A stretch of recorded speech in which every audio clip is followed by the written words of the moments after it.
আগামীকাল আমাদের ভ্যাকেশন শেষ হয়ে যাবে, তাই আজকের দিনটা আমরা রেস্ট নেওয়ার চেষ্টা করেছি। আশেপাশটা আয়েশা কিছুক্ষণ গিয়ে ঘুরে এসেছে আর বাসার মধ্যেই থেকেছে। বাসায় আমরা এনজয় করার চেষ্টা করেছি। আয়েশার জন্য কিছু অ্যাক্টিভিটি খেলনা নিয়ে এসেছিলাম, বই নিয়ে এসেছিলাম, যেগুলো ও পছন্দ করে বলে আমার মনে হয়, সেগুলো দিয়ে ওকে এন্টারটেইন করার চেষ্টা করেছি। গত কয়েকদিন ঘুরে আয়েশা এত টায়ার্ড হয়ে গিয়েছে এবং রাতের বেলাও ও সাউন্ড স্লিপ দিচ্ছে না। তো যেদিন আমরা ব্যাক করবো এর আগের দিন আমি চাইছিলাম যে ও যেন যথেষ্ট পরিমাণ রেস্ট নেয়, যেন পথে একটু ডিস্টার্ব কম করে। আমরা যেহেতু রোড ট্রিপ দিয়েছি, তো পথের এই সময়টা বিশেষ করে গাড়িতে আয়েশা খুব বেশি সাফোকেটিং ফিল করে, ও একদম পছন্দ করে না। ও এত বেশি খোলা অবস্থায় থাকে বাসায়, ও গাড়িতে বেশিক্ষণ পছন্দ করে না। 10-15 মিনিট ও খুব এনজয় করে, এরপরে ও আর গাড়ির ভেতরে থাকতে চায় না।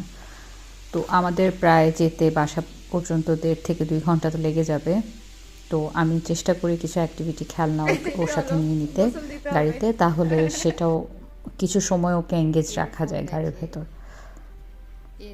এছাড়া আমরা আগের দিন বাসাতেই খুব নিজেদের মতো সময় কাটানোর চেষ্টা করেছি। আপনাদের সাথে একটা মজার বিষয় শেয়ার করি। আয়েশাকে একটা নতুন বই দেওয়া হয়েছে। বইটা উল্টে ও বইয়ের মধ্যে এই কালারফুল বলসগুলো দেখতে পেয়েছে। দুপুরবেলা আমি ওকে একটা অ্যাক্টিভিটি খেলনা দিয়েছিলাম। সেই অ্যাক্টিভিটি খেলনার সাথে ও এই বইয়ের কালারফুল এই বলসগুলো রিলেট করতে পেরেছে এবং হঠাৎ করে ও গিয়ে সেটার সাথে ম্যাচ করছে এই বইয়ের পাতাগুলোকে।